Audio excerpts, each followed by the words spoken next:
রাসূল সাল্লাল্লাহু আলাইহি সাল্লাম বলেন, সহিহ বুখারী ৭,২৬২ নম্বর হাদিসে, নবী সাল্লাল্লাহু আলাইহি সাল্লাম একটি বাগানে প্রবেশ করলেন এবং আমাকে দরজার পাহারা দেওয়ার জন্য নির্দেশ দিলেন।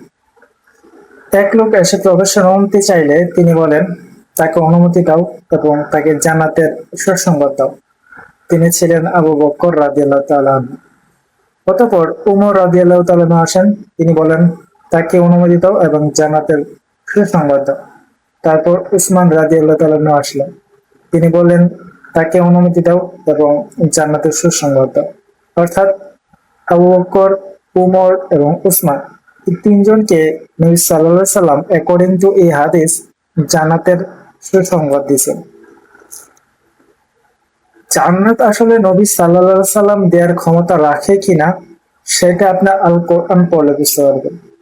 নিঃসন্দেহে নবী সাল্লাল্লাহু আলাইহি সাল্লাম একজন মহামানব ছিলেন, সর্বশ্রেষ্ঠ নবী, এটা আমি বিশ্বাস করি।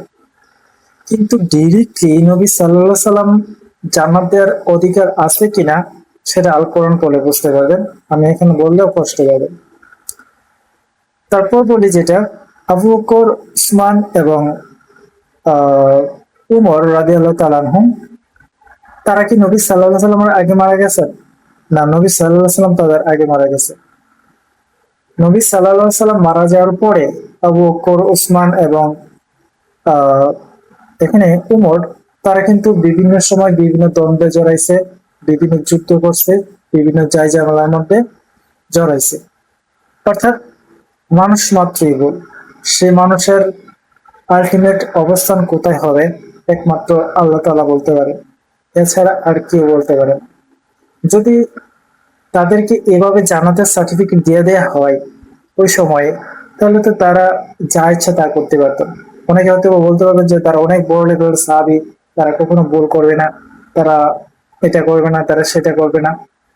যেখানে নবী আদম আলাইহিস সালাম জান্নাতে থাইকা শয়তানের প্রবচনায় ভুল করছেন, জান্নাতের ভিতর থাইকা যে ভুল করতে পারে, নবী যেখানে ভুল করতে পারে, যার ভিতরে কোনো মানুষের মানে এই যে আমাদের মানুষের গুণাবলীর ছিলই না, গুণাবলী বলতে আমি বোঝাই দিয়েছি আমাদের কালচারের আর কি, সেই জায়গায় মক্কার মতন একটা অবস্থান, সেই অবস্থানে থাকিয়া আবু বকর, উসমান এবং আহ উমর রাদিয়াল্লাহু তাআলা আনহু যে ভুল করবে না, পাপ করবে না, যার জন্য আল্লাহ তাআলার কাছে করতে হবে, এটা নবী সাল্লাল্লাহু আলাইহি সাল্লাম কিভাবে নিশ্চিত হলেন?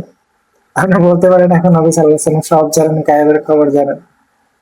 হাদিসে আছে নবী সাল্লাল্লাহু আলাইহি সাল্লাম গায়েবের খবর জানেন না। আল কোরআনে অসংখ্যবার বলা হয়েছে, আল্লাহ তাআলা বলছেন যে আল্লাহ ছাড়া কেউ গায়েবের খবর জানে না, অর্থাৎ নবী সাল্লাল্লাহু আলাইহি সাল্লাম গায়েবের খবর জানে না। এটা হাদিস দ্বারা প্রমাণিত, আল কোরআন দ্বারা প্রমাণিত। তাহলে নবী সাল্লাল্লাহু আলাইহি সাল্লাম এটা কিভাবে বলেন? আলটিমেটলি এতগুলো কথা বলার পিছনে মূল কারণ হচ্ছে এই কথাগুলো নবী সাল্লাল্লাহু আলাইহি সাল্লাম আসলে বলেন নাই, এই কথাগুলো মানুষ লিখছে। এই যে আবু মুসা আর আশ আরই রহমতুল্লাহ আলাইহি, ওই ব্যক্তিটা কে? এই ব্যক্তিটা, তার ইতিহাস কি, তার জন্ম কোথায়, সে কোত্থেকে পাইলে এই কথা, কিভাবে আসলো, আমরা কিছু জানি? কিছু জানি না। সে একটা লেখা লিখছে, এটা আবু কি এটারে সে বুখারী হাদিস হিসেবে আনছে, আর আমরা এগুলোকে বিশ্বাস করি, এগুলা নিয়ে আমরা ধর্মকর্ম পালন করি। এখন ধরেন এটা যদি সত্যি হয়, তারা যদি জান্নাতি হয়, তাহলে এই হাদিস আমাদেরকে কাজে লাগবে।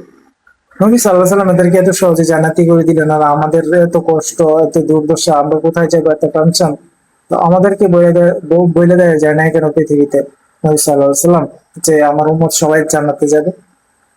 এটা বলে দেওয়া উচিত ছিল না নবী সাল্লাল্লাহু আলাইহি সাল্লামের? তাহলে ওদের সাথে আমাদের একটা পার্থক্য হয়ে গেল না? আমরা তো উম্মত নবী সাল্লাল্লাহু আলাইহি সাল্লামের। তারপর প্রশ্ন করা যায়, আমি বলতেছি। সো বিষয়গুলো বিবেচনা করে দেখবেন, হাদিস আলটিমেটলি একটা গোলকদাতা, একটা মিথ্যার চক্র, নাথিং এলস।